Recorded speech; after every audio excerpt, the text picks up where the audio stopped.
of which will never make it to the headlines, but American men and women in uniform are conducting an extraordinary mission with extraordinary efficacy and efficiency and impact. The goals of this mission are clear, and it's important to continue to remind the American people of why it is that the greatest military in the history of the world is engaged in this operation. It is to destroy the ability of this regime to launch missiles, both by destroying their missiles and their launchers, destroy the factories that make these missiles, and destroy their Navy. I think we are all seeing right now the threat that this clerical regime poses to the region and to the world.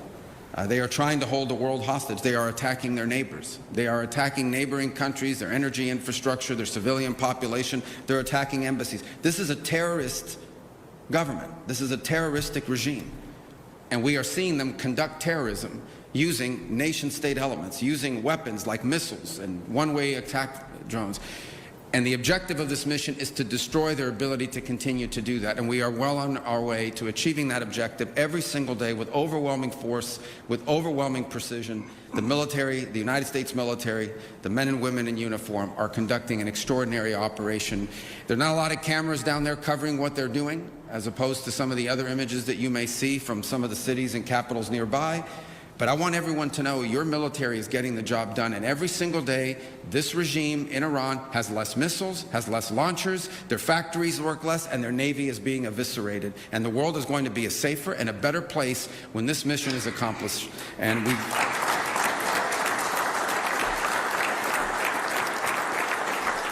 Now, we are here today, obviously, on something that touches right on Iran, but I think, unfortunately, it's not just limited to Iran. And we're here on the third U.S. hostage and wrongful detainee day, and it's a day that exists because families and loved ones refuse to let their loved ones be forgotten. We have this day to celebrate those who returned, to honor those who perished in captivity, and commit to returning those who are still in detention and holding also the perpetrators of this accountable. Last year marked 10 years of what they call SPIHA and the Hostage Recovery Fusion Cell. These were entities that were created with a specific mission of bringing Americans who are justly detained, bringing them home. And because of this mission, because the heart of this mission really can be captured in one word, and that one word is homecoming, reuniting people to their loved ones. 4 years ago, 50-plus families in the Bring Our Families Home campaign created the flag that flies here today. It's a symbol of solidarity. It's a symbol of resolve. It's flown in honor of Americans brought home over the past 3 years and the Americans yet to be brought home to their families. And many of the families and of the returnees and the advocates who made those moments possible are with us here today.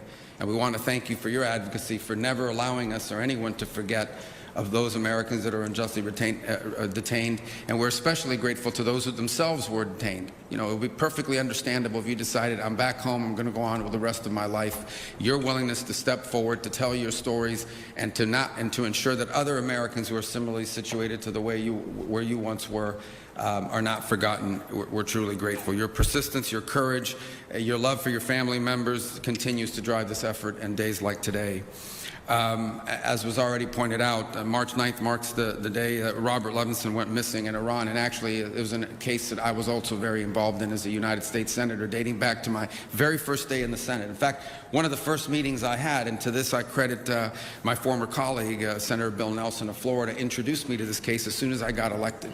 And because of Mr. Levinson's ties to Florida. And we remained on that case throughout my career in the United States Senate, and it's one we will not forget. It's indicative of two things: the fact that Americans are taken all over the world, but it is particularly a reminder of the nature of the regime that we're dealing with in Tehran. We're honored to have his sons here today, Dan and Doug, with us. Thank you for being here. We appreciate you very much.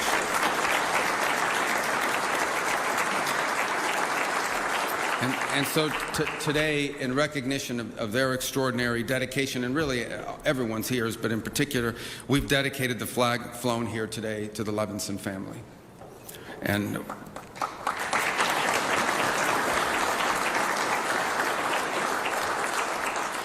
I think it's also important to give President Donald Trump a tremendous amount of credit. He has made, from the very first day in office, the return of Americans held abroad unjustly a priority of his administration.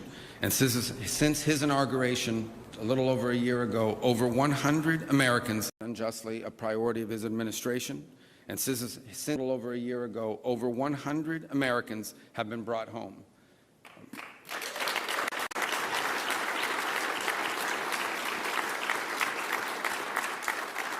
And by the way, here at the State Department, Adam and his team have done long working with our partners in the FBI and really across the interagency have done a phenomenal job in facilitating that, and they deserve a lot of credit as well. But the president isn't just focused on homecomings. He's also focused on ending the cycle of exploitation, of saying enough is enough, of ending the cycle in which Americans are somehow viewed as a valuable commodity that you can grab an American, you can unjustly hold them, and then try to trade them later on for some diplomatic concession or some political concession.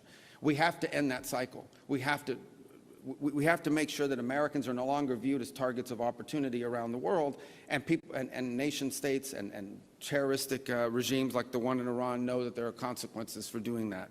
And that's why we established the state sponsor of wrongful detention designation. In essence, designating governments and entities that specifically use this as a tool of leverage to their benefit and to our detriment. They view Americans as a commodity that they can grab onto and then trade in the future. That cycle has to stop, and that's why this designation now exists. And that's why, you know, the first, I believe, country we designated right under this authority on February 27th was this clerical terroristic regime in Iran. Because when it comes to hostage taking, there has been no worse offender in the world than the clerical regime in Tehran. They are the worst offenders in the world of terrorism, and they are the worst offenders in the world of hostage taking from the very early days. And so they were our first designation. They were founded, unfortunately, on an assault on the brave men and women of our foreign and civil service that were located there in Tehran. And the message is going to be very clear. The United States will not tolerate hostage diplomacy. They're not going to tolerate, we're going to continue to hold that regime accountable, and all other regimes that engage in this accountable for these practices. So, in closing, let me just say, today we honor those who are still waiting. It celebrates those who returned, and it remembers those whose homecoming came sadly and tragically in a different way. But our mission, even as we remember and honor those from the past, our mission is forward-looking. We believe in homecomings, we work for homecomings, and under the President's leadership, we will not stop until every single unjustly detained American is brought home. Thank you.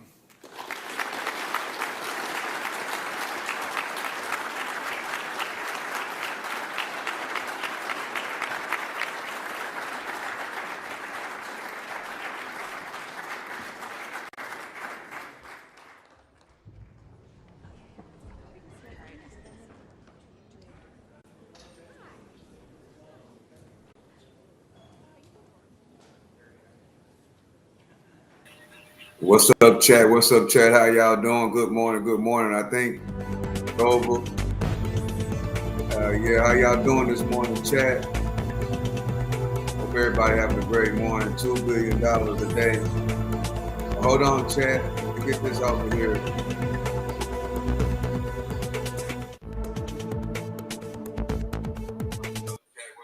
This war on the U.S. stock market. Hi, Matt. Yeah, well, look, I think what's been interesting is I think there's a fair amount of complacency within the market, as you've been saying. It seems quite disconnected with fundamentals. And I think what's interesting is that if you look back to a week ago when people were talking through their scenarios, their severe scenario was essentially... Yeah, Chad, I don't know if y'all know this or not, but Ayatollah Son is the one that is the leader for Iran right now. They picked a new leader, and they picked Ayatollah's son. That's who they picked. So Trump did say that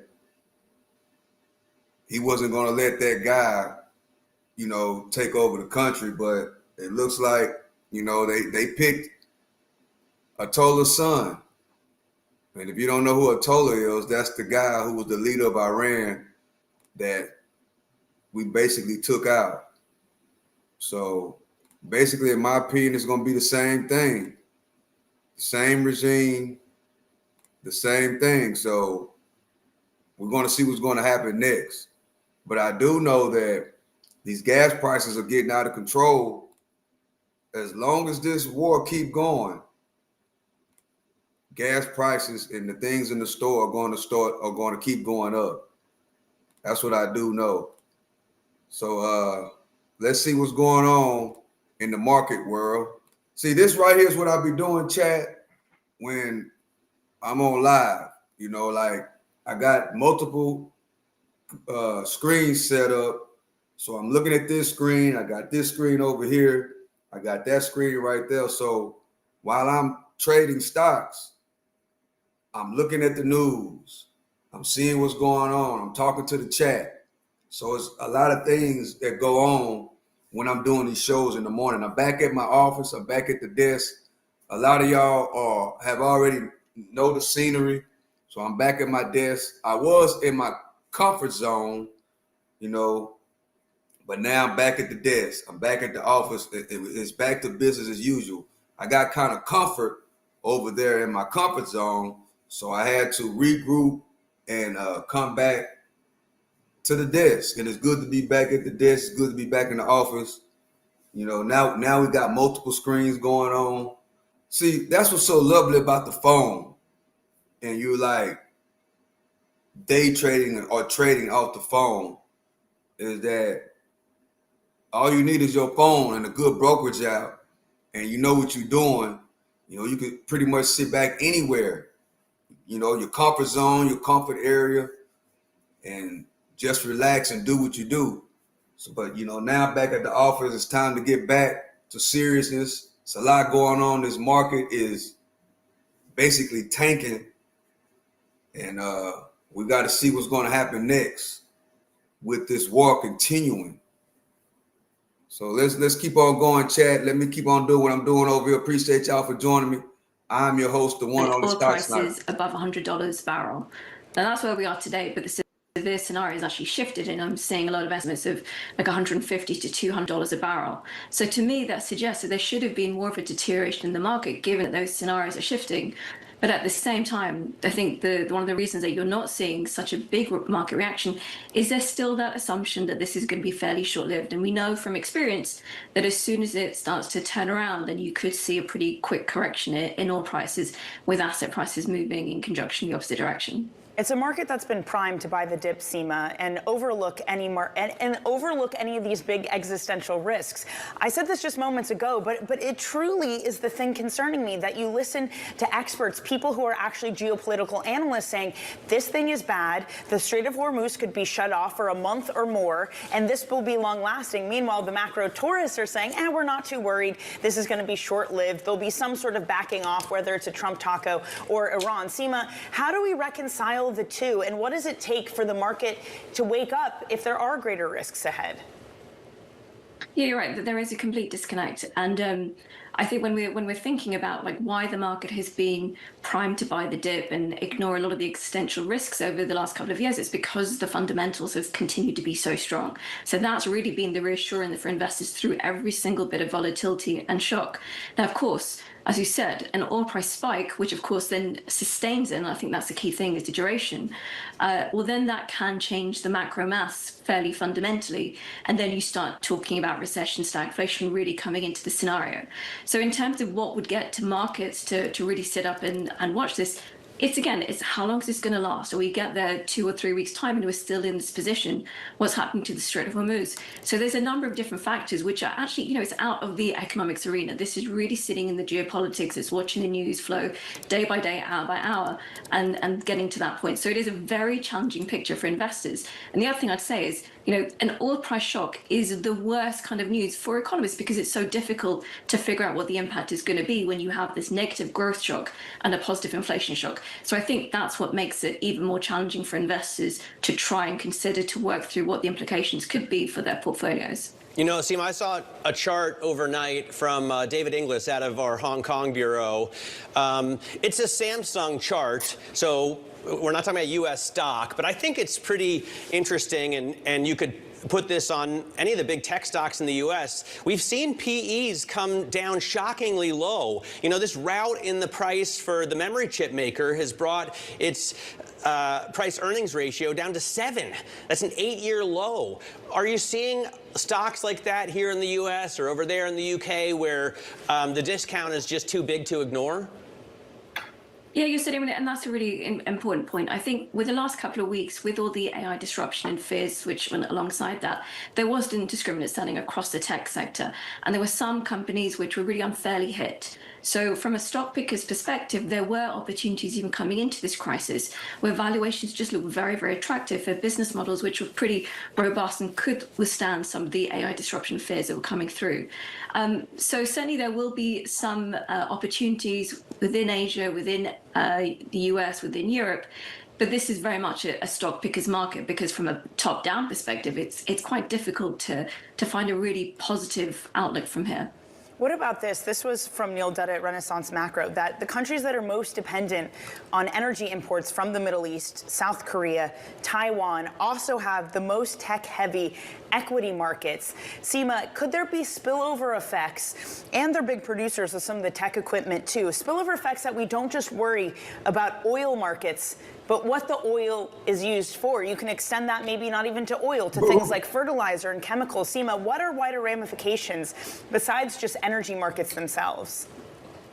Right, and I've seen a number of reports just in the last 24 hours pointing out that about semiconductors being potentially impacted because, as you said, the oil is really required for the production, fertilizers as well.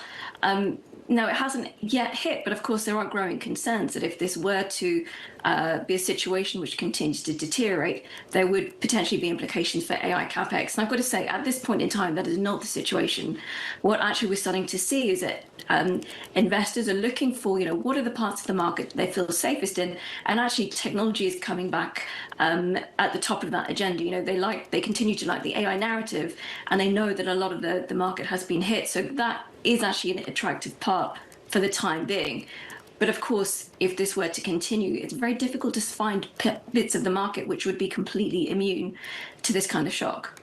Of course, the irony, Matt, was that at one point, the place that you'd hide out in all of this, like we did in COVID in Ukraine when there's an energy price shock, is software. With low margins and B2B. You can't do that anymore. No, but actually you're seeing a reversal of the rotation out of the Mag 7 stocks into infotech and communication services. So it'll be interesting to see if people look at those places for safety. Principal Asset Management Chief Global Strategist Seema Shah, thank you very much for joining us this morning. Let's get a look at what's going on in the stock market right now, Danny, because you don't see the kind of drops you may have expected with $120 oil overnight. You really do not. It is a very constructive market. And again, what will it take for this market to wake up? Seema Shah just saying it's all about duration. But the experts are saying, Ed Morris was saying, this could last weeks, if not months. On the up column, you have some of Procter & Gamble, Johnson & Johnson, Live Nation. They just settled a suit with the DOJ, so that's helping them out. Only 50 stocks are higher on the day. The solid majority is on the downside. 453 stocks are down. The tech heavyweights dragging us down. Maybe we're starting to think about what Neil Dutta was saying, that the semiconductors are being produced in regions that are hardest hit by an energy crisis in Asia. So Apple, Nvidia, Amazon, Meta, all the worst performers in terms of points, moving the indexes down. Looking at the individual sectors, only one is higher. If I asked you to guess and you didn't see this, you would say energy, and you would be right. Energy is up 0.1%. Consumer discretionary, the worst performing sector, and that's because of all of the travel names. The worst stocks in the S&P 500 over the past week is Carnival and Norwegian. They are down hard again today. Industrials, materials, again, facing both chemicals and fertilizers and all of those things we need from the Strait of Hormuz not getting through. But overall, even though the sectors looks pretty ugly, Matt, only down 1.1% right now. All right, fascinating look at these markets and the drops that we're looking at with $100 oil. Coming up, Middle East tensions rattle energy markets, as we've been telling you, as U.S. power demand surges. It's the worst possible time for gas prices to rise. We'll discuss nuclear's role in energy security with the CEOs of Oklo and Centrus next. This is Bloomberg Open Interest. Bostic, and this is The Close. Every weekday from 3 to 5 Eastern. Only on Bloomberg. Context changes everything.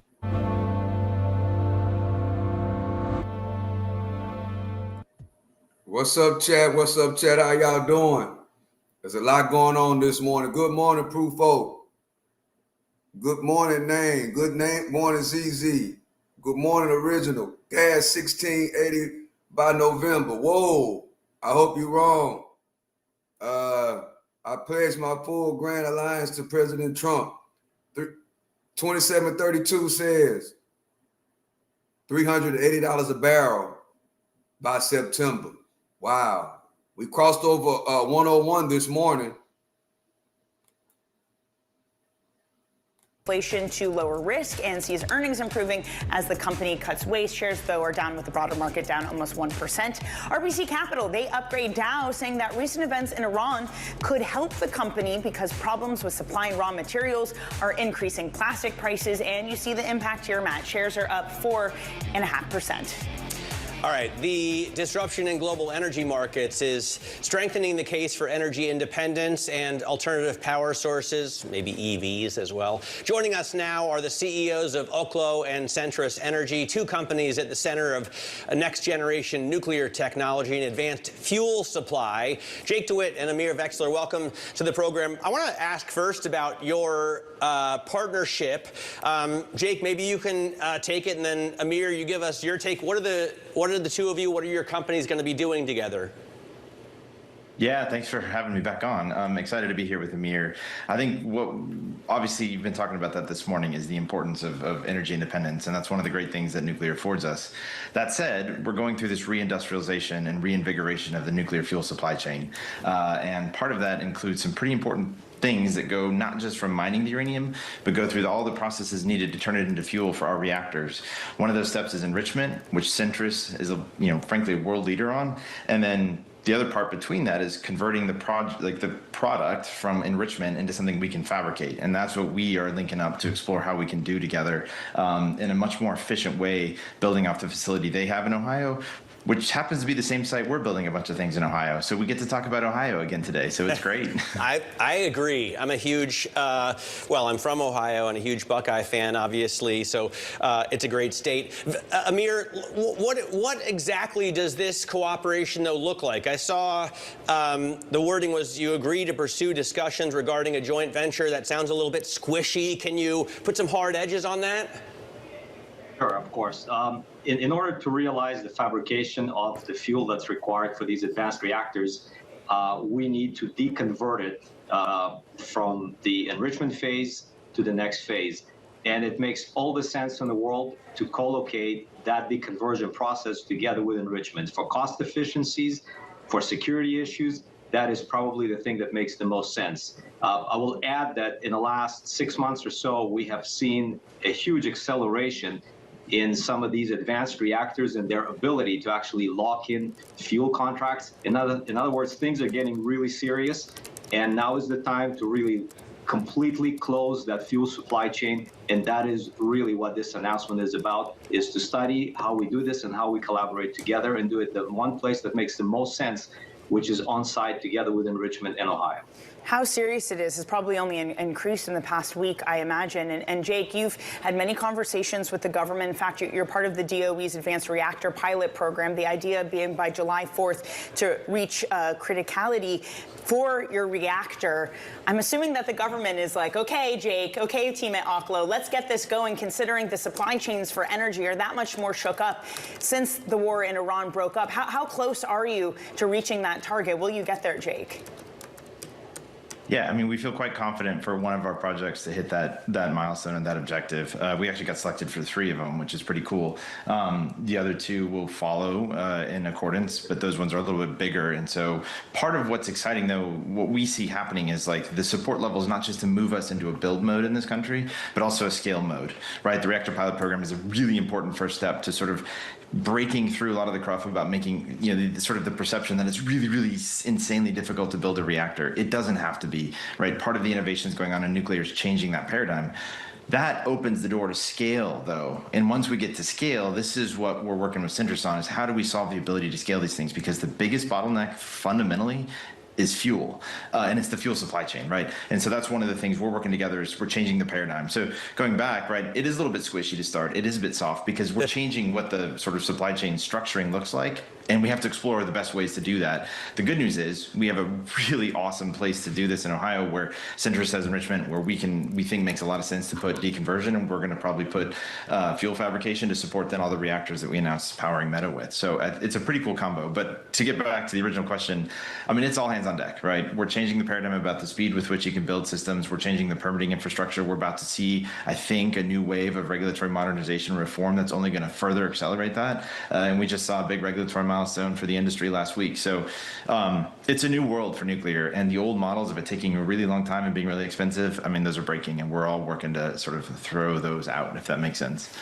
Jake, I want to ask, just as one of the foremost minds on alternative power, what is your take on the impact $100 oil is going to have on the U.S. economy at a time when energy prices, electricity prices are already soaring, at a time when we see like an EV backlash pushing us back towards big inch V8s? Like, how does this affect America? Yeah, I mean, look, everything builds off of energy, both it being available, reliable, and really, really importantly, affordable. And we've had a lot of things that have drifted from that, and this just compounds those challenges. True energy, not just independence, but to use the term like leadership dominance and frankly, complete paradigm change around energy means we have to get into the nucleus, right? Break free of the electron shell that drives hydrocarbons. Granted, they're a really good fuel source, but get to what nuclear is, which is a multi-million-fold increase in power density improvement. So it's going to be challenging across the entire ecosystem because everything is going to get more expensive, right? With prices up like this. I'm thankful that America is a net energy exporter, and I'm thankful that we're taking a very direct approach to how we can bring more power online. But it does tie over to more resilience. I was just talking, with some folks yesterday about the value of electric cars and even just plug-in hybrids, giving you a lot of flexibility to avoid the pump in many ways and some of the near-term price shocks, because all of that takes a dent out of people's wallets. So it's a combination approach of having, abundant, reliable, and affordable power really supports having the benefits of electrification affords. It does improve national resilience. That's an important thing to keep in mind, as well as economic resilience that stems from that. And Amir, you're a critical part of this too at Centrus, generating the next generation nuclear fuel. How do efforts look with this partnership, $900 million from the Department of Energy in January too? How do efforts look to expand that production? 66321 lower today. Efforts look really good. We've announced that we have commenced the fabrication of our centrifuges. We're going full steam ahead. I will remind the viewers that the Department of Energy is still contemplating and probably will hand out more support to actually establish the conversion and funding the conversion. We hope that positions us well for that as well. On the downside, Jake talked about, and the president obviously talked about energy dominance. We have to be able to do all of it here in the United States, and I think this partnership is yet another example how the sector and the market and the leading companies are reacting to take leadership and create the skill set and capability here in the United States. That's what dominance looks like. We took that short all the way down. Thank you so much for joining us this morning. Looking forward to hearing the details of that partnership. Oklo CEO Jake DeWitt and Centrus CEO Amir Vexler. By the way, we are getting the wrap up of the G7 ministers meeting. We expected them to maybe release some oil reserve. Dombrovskis of the EU saying that that's one of the options. They discussed the impact in the Middle East on markets, and others will bring you any more readouts of that conversation as we listen in. Coming up in the next hour, more on energy market outlooks and the pipelines that could stop $150 oil. We're going to speak with Javier Blas. That's coming up right here on Bloomberg Open Interest.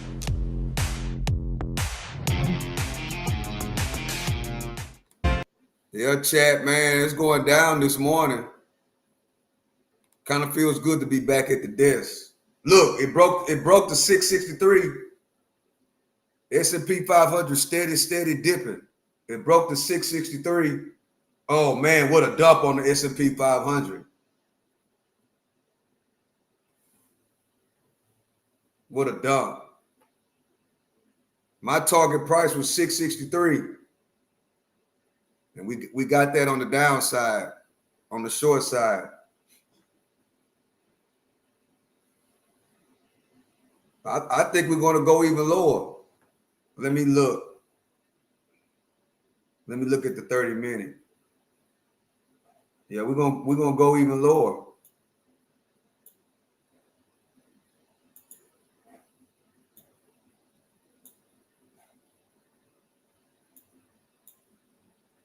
When we broke that support of 664.50, I already knew it was a wrap, especially with all this bad news going on. I already knew it was a wrap.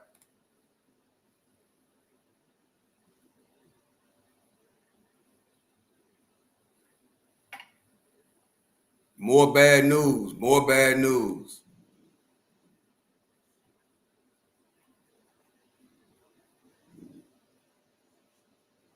We're gonna break that. Look, another dump. Bro, this stock market is dumping. Everything is dumping.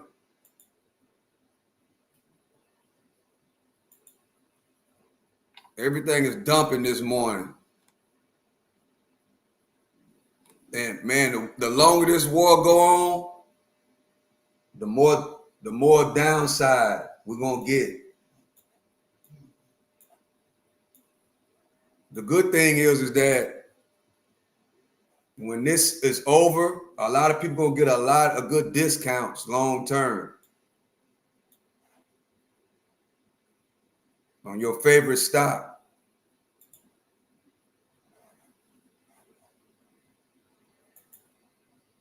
A lot of people gonna get some good discounts.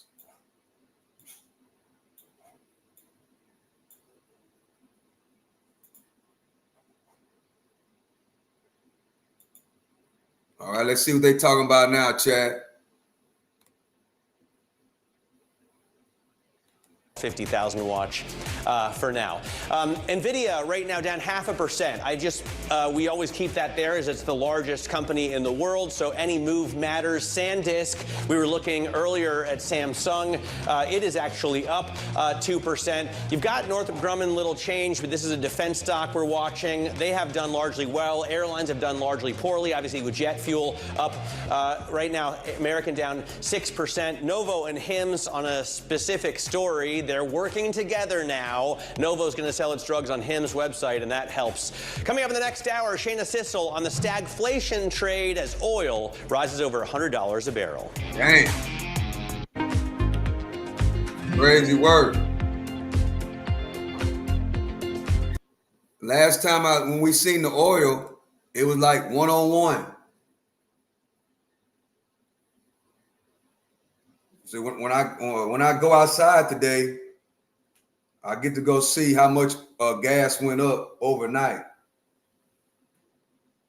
It was $3 a barrel. I mean, $3 a barrel, $3 a gallon yesterday where I'm at. Oil was $3 a gallon. The more this war goes, the higher these gas prices are gonna get, Chad. And I was in the store, I think was that yesterday? No, the day before yesterday. And the lady at the desk said that gas prices, they're expecting gas prices to go to $5 a gallon. So when I leave this desk and go, then I'm going to go straight to the gas station to go look to see what it is this morning. So yesterday was $3. When I filled up, it was $2.70. I went on and filled up. It was $2.70. The next day, it shot up to $3. So we're gonna see what it's gonna be today. There's the S&P 500 is moving back up towards getting back inside of that wedge. But when we broke that wedge, I already knew it was a wrap. Well, that's why I wrote it all the way down to 663. But we got a little bounce back up to the 664, and it's rejecting that support at 665, around 665. Is rejecting that resistance at 665. We're going to see what's going to happen. Are we going to go back inside of the wedge or not? That's what I'm checking out right now. Will we go back inside of the wedge, or will we continue to push all the way down and break that low of the day of 662.70, in which, in my opinion, we're going to get bounces here and there, but we're going up under 662.70 on the S&P 500. Let's see what my other baby is doing, which is NVIDIA. Pretty much the same.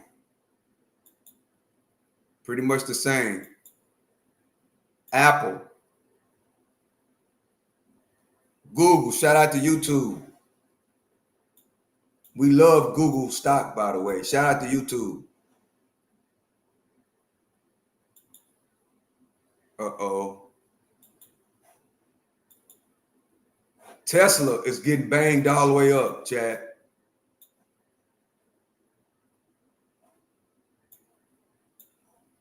But the good news is that a lot of people are able to buy the dips, long-term dips. I'm not talking about day trading right now. I'm talking about long-term dips. A lot of people are going to be able to get these dips.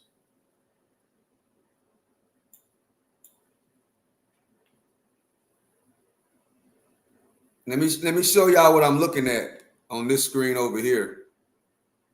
And we'll come back to that.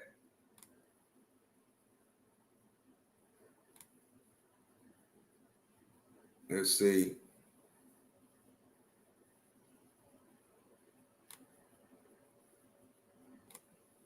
See, is everything good?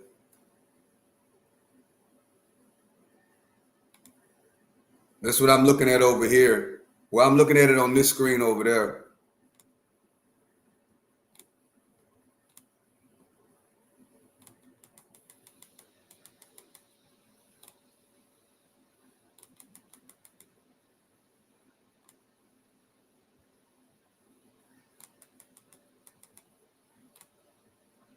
Well, this is the S&P 500 right here. As we move back up to resistance,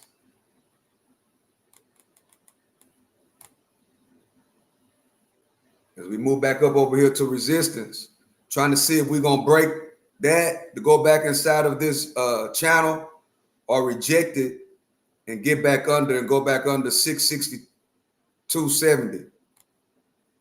Let me go back down there, which is support. We're going to see if we're going to get rejected at the VWAP and then more downside.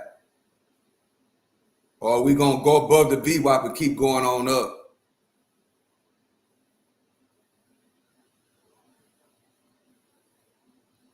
Let me get over here.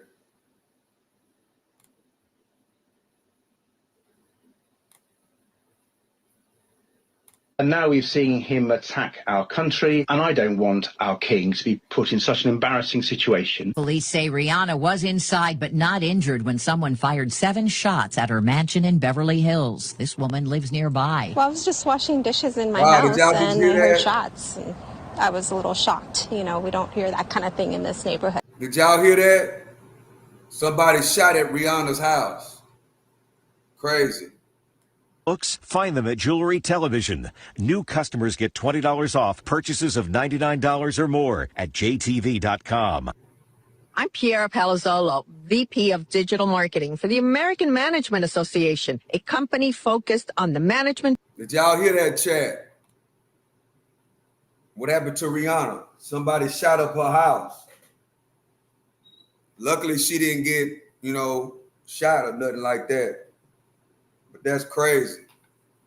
But it looks like at this time, the S&P, we got a big break above the VWAP. We got a big break off that VWAP to the upside on the S&P 500.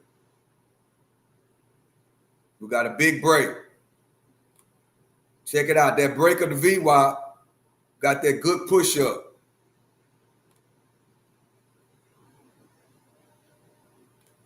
Shout out to everybody that bought this dip at the bottom at 662.70. Shout out to everybody that bought that dip on a day trade. I'm not talking about long-term investing. I'm talking about a day trade. Shout out to everybody that caught this dip. See, me on my short to the downside, I was looking for this break right here, and we got that break all the way down, and my exit was 663 on the downside. But on the flip side, this bounced back on up, back up to resistance right here. It's all good. Hold up. I got the colors wrong. Hold up. I got the colors all mixed up, chat.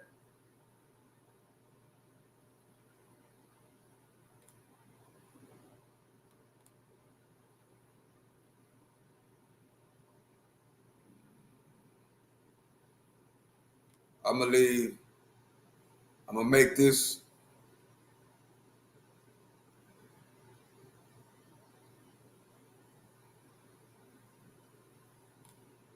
Uh-oh. Look at that, just like that, back down. That's what I was saying earlier.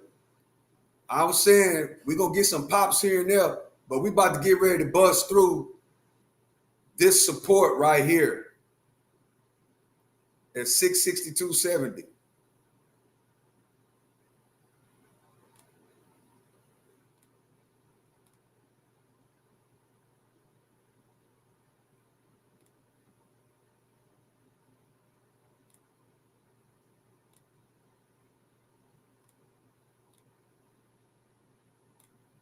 Wow.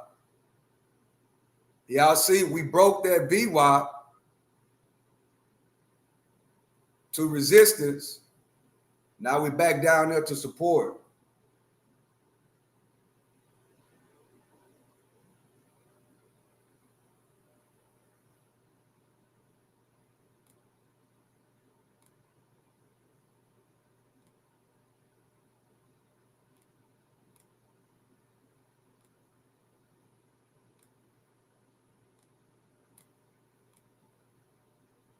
Yeah, we're gonna break that 662.70.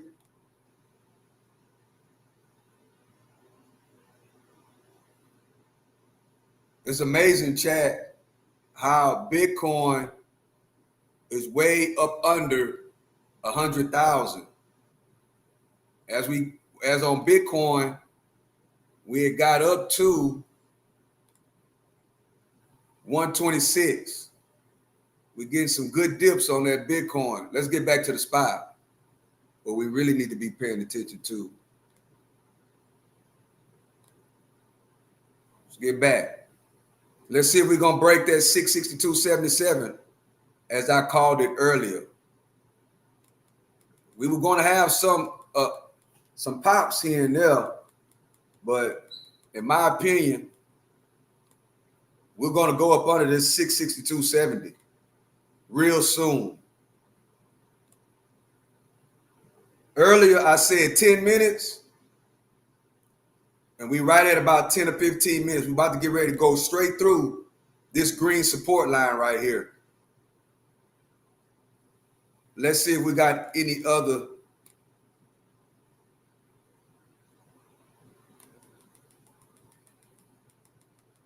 Yeah, look. Perfect support line. Right here. Support, bounce, bounce. Now we're going to see what's going to happen again. When we get a bounce, in my opinion, we're going to break that 660. We're going to break that 662.70 any minute. What time is it? 9:08. Any given second, we're going to break it.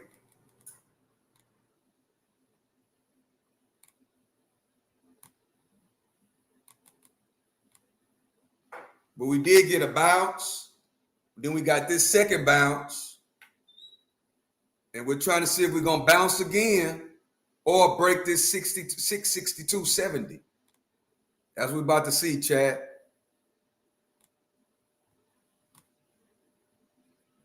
If we break this 662.70, look for a hard break to the downside.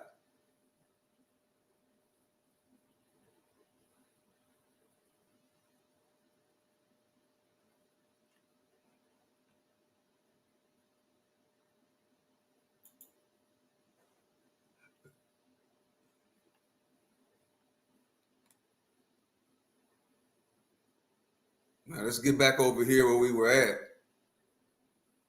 Well, we're going to wait to see if we're going to break this 662, this green line right here, that support line, which I think we're going to break it.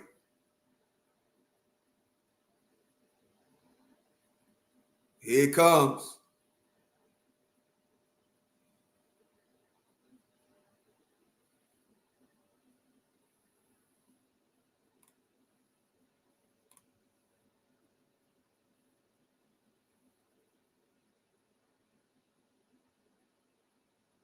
It's 9:10 right now. 9:10. See, we've been live. How long? 45 minutes.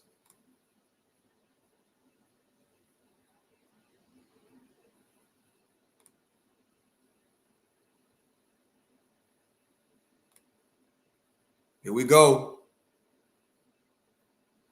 Look for the break of the green line, chat. Boom, there it goes.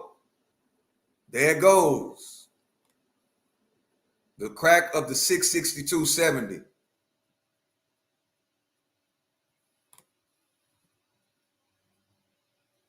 And if you don't know, yes, you can make money if the stock market goes up or down. A lot of people don't know that. When it comes to day trading, you can make money if it goes up or if it goes down.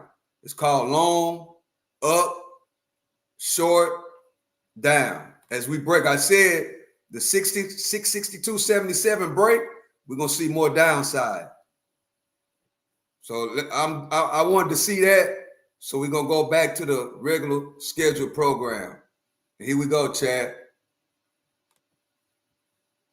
On an existential threat for carriers because of the jump in oil. So taking a look as well at the S&P Super Composite Airlines Industry Index, that's down more than 3%, also down more than 20% from a late February high. So technically that is in a bear market at the moment. But specifically to Delta, we also got a downgrade for the stock by TD Cowen. Analyst Thomas Fitzgerald cutting the target for Delta to $71 from 82 previously, though they are maintaining a buy rate. It's funny though, because that cut to 71 is still about a 20% increase from its closing price on Friday. Do so you use again, a prop a lot of firm? room to price this in. Absolutely. No. All right, let's move to a stock that's actually on the rise No. today. Yes. Christine. Let's talk about trade my HIMS own and money. HIMS. So ticker HIMS. It's a rare bit of good news in the markets at the moment. Company specific though. So HIMS, of course, has been mired in this lawsuit Novo has brought against the company. 662.50. It ended that. It dropped the lawsuit that it filed last month, and Novo now saying that it will work with HIMS to sell their obesity drugs on the HIMS platform. So Ozempic, Wegovy, including the Wegovy pills, which are everybody very that popular at the moment. was All used of to that be trading. will be available on HIMS platform. And in return, HIMS said that it will no longer advertise its copies of the Novo medicines because that was a key. Everybody that was used to me trading a lot and showing it on here, and but I stopped showing my trades and start showing the reaction to what's going on in the world, because, and you might be saying, okay, he's showing what's going on around the world, but I'm also trading at the same time. So I flipped it. Before, I was showing my trades, but watching the news on this other screen. The day in the life of a day trader. You have to, when you day trading, you have to be locked in on what's going on, particularly these days, or what's going on around the world, and then pull your trades according to that. So I basically stopped showing the charts and started showing the other side of day trading, which is paying attention to what's going on around the world, paying attention, to what's going on, and making decisions on trades from there. So it's a crucial time that we are in right now. Like every day is something different. It's, every day is something going on. So you have to really, really be locked. You have to really, really be locked in on what's really going on, because somebody can say something negative or positive, and it can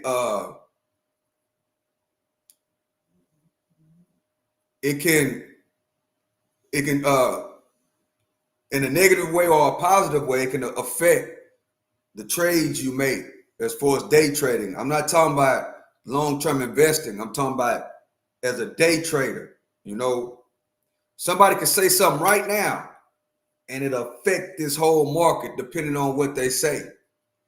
And then we react, you know, accordingly to that, if that makes sense. So the people that's been asking and wondering why I haven't been showing the charts is because I wanted to show the other side. You know, I wanted to show the other side. So lately I ain't been showing the charts, but I have been trading because I got multiple screens and I can switch it at any given time, in any given second. It just so happened that what's been going on for the past year has been very, very interesting. So we have been paying attention to that. Some days, you know, I don't trade, you know what I'm saying, because of what's been going on lately. Now today, this week is very, very active because unfortunately, we're going through this war, you know, and when we have a positive or a negative or whatever the case may be, the markets react, and those are income opportunities, if that makes sense. And that's just how the world operates, chat. That's just how it goes. So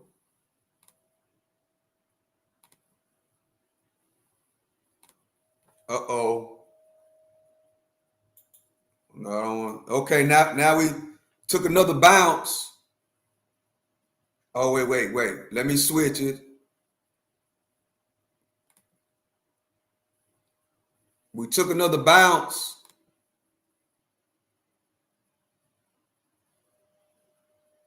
Off of that new low. Hold up. We took a bounce off that new low of 662.39, and we're trying to bounce back up. Like I said, we are headed down, but we're going to get pops here and there. That's just how it works. Like, we are headed down from here. Wait. We are headed down, but we're going to get some pops here and there as we made it to the bottom of the wedge. Top. It's the bottom of the wedge. It's the top of the wedge. VWAP is right here. And in my opinion, matter of fact, I'm going to make two tops.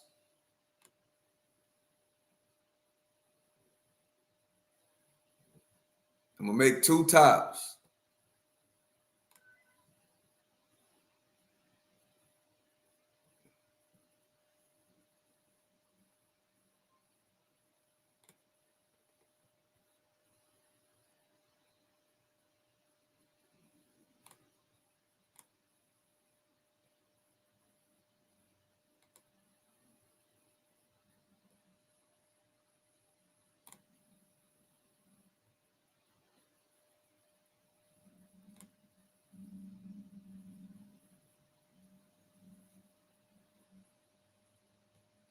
That's my imaginary top right there.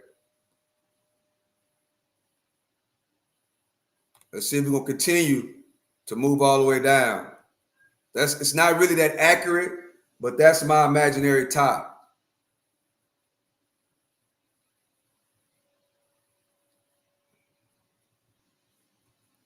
Okay, let's see what's going on over here.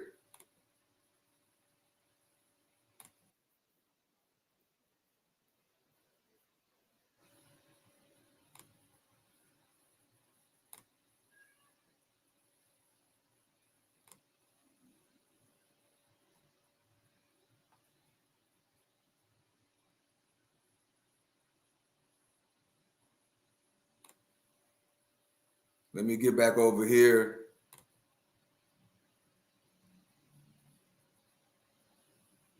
So yeah, chat, you know, it's a lot of bad news.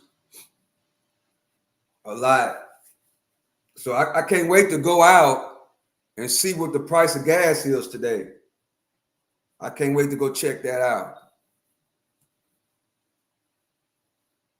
I can't wait. To see, did it jump some more overnight?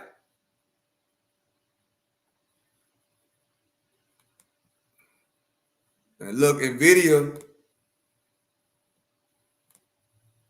is fighting to get back green, trying to break over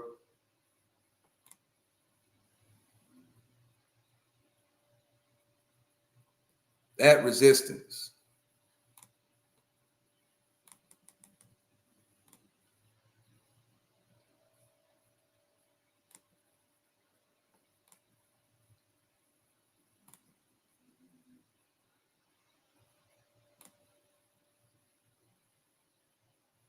Let's see. We've been live how long?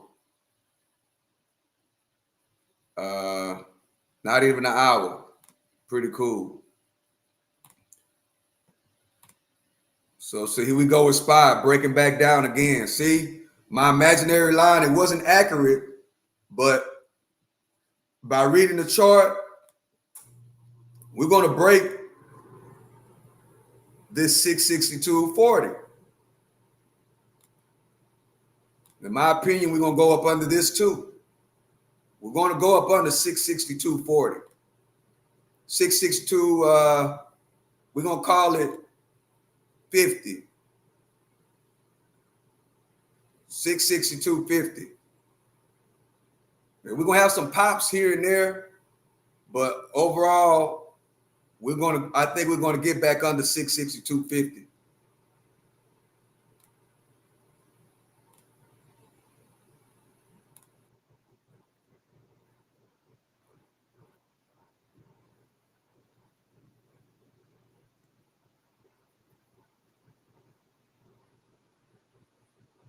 $652 on the index. The Dow Jones Industrial Average, 732 points lower. That's down 1.5%. And the NASDAQ 100 down 250 points. That is a decline of 1%. And let me just give you Brent up 11%, 103.08 a barrel. And then American crude WTI up 10%, right at 164 cents a barrel. Talkspace shares up 7.8%. Universal Health Services said it plans to buy the behavioral healthcare platform for $5.25 a share. And let's do the best performer right now in the S&P 500. Live Nation Entertainment, those shares 6.3% higher. They've reached settlement with antitrust authorities in this lawsuit that accused the company of illegally monopolizing the live music industry. And we check the markets for you all day long, right here on Bloomberg Radio. I'm John Tucker, and that is your Bloomberg Business Flash. Okay, so you're all war-weary and just feeling crummy. I'm going to show you something from the lawn cam. Yes, I do have such a thing. The lawn camp? Lawn cam. Oh. The flowers are coming up. Oh, nice. Isn't that nice? I guess they're crocuses. Well, it definitely feels like spring in New York today. I think the temperatures are getting up to The 60s, a high of 66 in New York City today. So, I say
Talk to us about that. Yeah, so that's the type of inflation where the economy itself is generating the price hikes. So, if you remember a few years ago, the Fed was very concerned about wage increases going up. And that's because if prices of goods and services are going up and the wage increase is going up, then that wage increase then leads to more goods increase, and then that leads to more. So it's self-perpetuating. And that kind of inflation, it can be taken care of by monetary policy and sometimes with fiscal policy. Oil price shock, that can be temporary. And frankly, with the war going on, it's really one day at a time. So I think they'll be patient on it. And just as quickly as the oil prices went up, if this thing ends, it could also come down. So that's a wait and see. Yeah, drivers are certainly hoping for that. You look at the average daily gas price, it is now approaching $3.50 when it was below $3 prior to the start of this war. So Anna, as we look for some of this to kind of settle down, what's interesting, of course, is that the havens, the traditional havens, are not working. Bond prices are down, yields are higher, gold prices are lower this morning as well, and that may just be a knee-jerk reaction to the stronger U.S. dollar. But why are havens not behaving the way they should?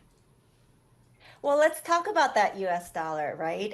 So yes, I think a lot of it is reacting to the US dollar, but the question is, why are assets going into the US dollar? And US dollar right now and oil futures, those are the two safe havens. And oil futures, it makes sense. US dollar, in the narrative of Saudi America, it does not make any sense. So I think on the Treasury side, you've got inflation that is a worry right now, and certainly the stagflation trade. So the longer end of the curve is going up. It's going against a traditional narrative of safe haven. I think the gold part of it, I think it's just there's a fatigue in buying at this time, and there's a lot of uncertainty. So I think gold it's not like it's dropped all of a sudden, but it has been the safe haven for the last several years. So I think it's taking a pause. So a lot of the correlations that we're used to are not working. Right now, the only thing that is safe seems to be the US dollar. And frankly, if you talk about the global equity markets, US assets are also safe haven. It's losing less. You know, when you think about when investors are going to have the appetite again for U.S. risk assets, when do you think that's going to be? Because when you think about big tech and investing in AI, you have to be in the U.S. market, do you not? Yeah, no, I've been waiting for that. So part of the rotations that we've seen in the last month or two, I think that is, it's just kind of expected in the markets. I mean, you expect the markets to rotate, but in the end, long-term investors, like institutional investors, if they want to be in the AI space and the development, really catch it early, because we are still in the early stages, they have to come back into the US market. So at some point, we're going to get to a point where it's too cheap, and investors will come back in. And that is what I'm waiting for. Anna, really appreciate your joining us on this Monday morning. Anna Rothman is CEO and founder at Grenadilla Advisory, giving us her outlook on the financial markets. All right, let's find out what's going on when it comes to the policy making, when it comes to the conflict in the Middle East. Tyler Kendall is our Bloomberg Washington correspondent. And Tyler, one of the things that the markets and investors were looking to was this idea that G7 finance ministers would start releasing oil from emergency reserves. And that helped calm the surge in oil prices down a little bit, in that oil prices came down from their near $120 levels. They're still above $100, but things calmed down just a bit. What is the latest on that front, Tyler? Yeah, hey, Scarlett, good morning. Well, there was a redhead on the Bloomberg terminal earlier today saying that France's finance minister said that the G7 is, quote, not there yet for a coordinated release when it comes to emergency reserves, though the G7 is willing to take the necessary steps in order to stabilize the oil market, and that they will continue to monitor the situation closely. So it hasn't been ruled out as a potential just yet. But you're exactly right. It feels like there are these attempts to try to help stabilize stave off this potential crisis here, particularly when you listen to U.S. officials that have been urging calm and really downplaying the oil spike, I think it's fair to say, right? We heard from the Energy Secretary, Christopher Wright, over the weekend saying that this will not be a long-term conflict. Other U.S. officials saying that this is a short-term disruption for a long-term gain of the U.S. achieving its policy objectives when it comes to Iran. The thing is, it doesn't feel like there is a diplomatic off-ramp really in sights at the moment, as the White House is actually threatening to widen the war. Now, we have heard from U.S. officials that there are some other options on the table. At the moment, it doesn't feel like the Strategic Petroleum Reserve is going to be an option to tap, as officials have pointed elsewhere. But we haven't really heard a lot else materialize as those oil prices trickle down to retail gasoline. Scarlett, President Trump met last week with his Energy Secretary as well as Treasury Secretary to talk about some potential solutions to help domestic consumers when it comes to this, but nothing's really emerged beyond. We heard President Trump offer that idea of risk insurance and naval escorts for those vessels through the Strait of Hormuz. I'll also say quickly, we're hearing here in Washington that potentially the White House could ask Congress for a gas tax holiday, but at this moment, that plan hasn't materialized. And certainly for the second time in 6 days, Turkey said that it intercepted, or that NATO intercepted, a missile from Iran. What does that tell you, Tyler, in terms of possible timeline here and how widespread this war in the Middle East may go? Well, it's interesting because Turkey had called for diplomatic efforts to help diffuse the tensions, as we've really seen multiple regional partners be hit by Iranian drones. And we heard from Iran's president actually over the weekend saying that he had instructed the military not to hit those countries that aren't preemptively striking Iran. And he actually apologized to neighboring countries. But then you're seeing still that there has been this ramp up in attacks. It's really just the latest sign of escalation in the region. And of course, we saw the regime choose its new supreme leader. And after that happened, Iran's state media actually reported that the country is preparing to sustain high-intensity fighting. They have enough weapon stockpiles, they say, for the next 6 months, and that we should actually expect to see more advanced and longer-range missiles start to be deployed in the weeks ahead. So at this point, again, no diplomatic off-ramp appears to be in the sights on the table, as both sides are escalating this. I mentioned earlier that President Trump had floated that we could see the U.S. widen this war. He did post on Truth Social over the weekend saying that the U.S. was looking at expanding its list of targets beyond what we've seen, which has really been aimed at military and government sites. The U.S. has maintained that it hasn't gone after infrastructure. The U.S. Energy Secretary said that in terms of energy infrastructure over the weekend in an interview, though it is important to point out that Israel did strike multiple Iranian fuel depots over the weekend. Also, I believe the president made some comments that suggested that boots on the ground is something that could be under consideration in a very rare instance. Can you elaborate on that? So he was asked about this directly by reporters on Air Force One, and he said that this isn't an option that he would want to take, that he would only take it if the conditions were right, if the U.S. was able to fully control the situation where American boots were put on the ground, trying to diffuse some of those concerns that we've really heard from members of both sides of the aisle in Congress, as they've essentially have voted down their authority to help limit the president's actions when it comes to this. But they do bring up concerns about boots on the ground, and then lawmakers would want to get more involved. But Scarlett, Bloomberg News is reporting that the president is weighing a potential option to send in special forces on the ground to extract Iran's highly enriched uranium. So that's potentially one option on the table that we could see come up. Tyler, thank you so much for that wrap up. Tyler Kendall is our Bloomberg Washington correspondent here as we try to get our heads around the latest events coming out in this conflict in the Middle East. From New York, this is Bloomberg Intelligence on Bloomberg Radio. Coming up, we're going to speak with Bess Friedman of Brown Harris Stevens and the U.S. housing market.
Thank you, audio.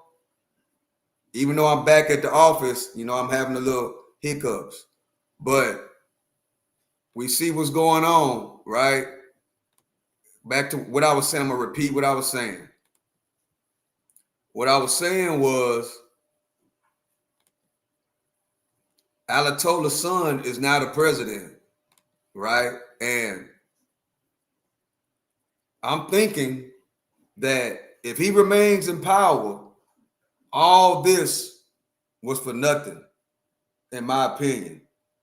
Maybe they got other agendas, but if Ayatollah's son remain in power,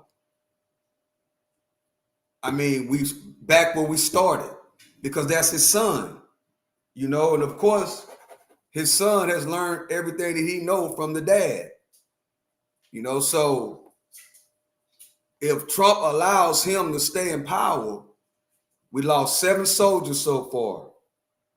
That would mean that, in my opinion, all this was for nothing,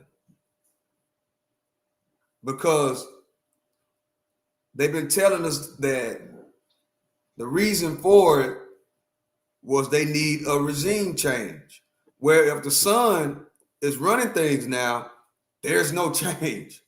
They're just going to pick up where they left off.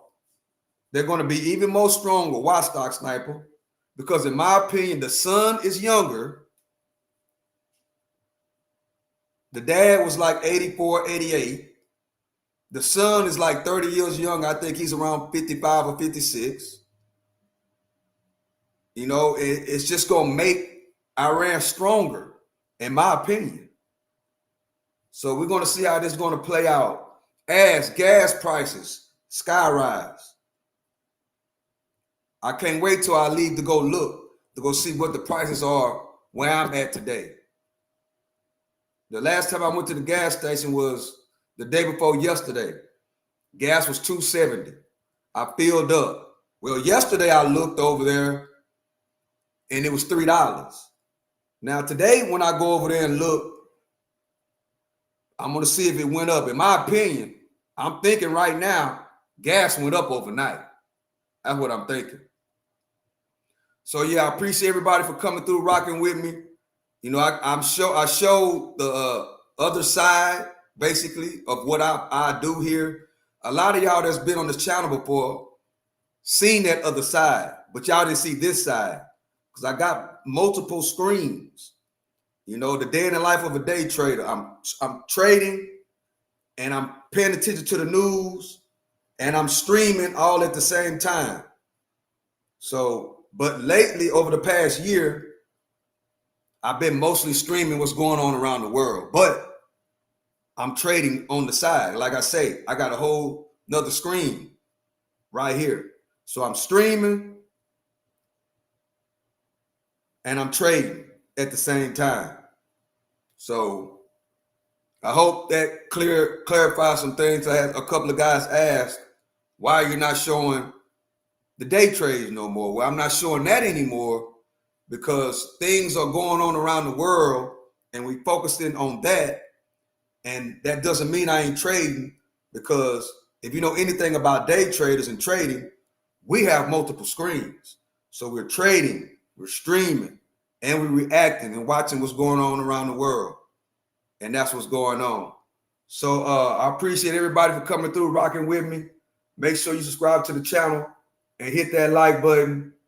You know, I'm going to end it right here. It's been a good hour of rocking it and kicking it with y'all. And I appreciate it. So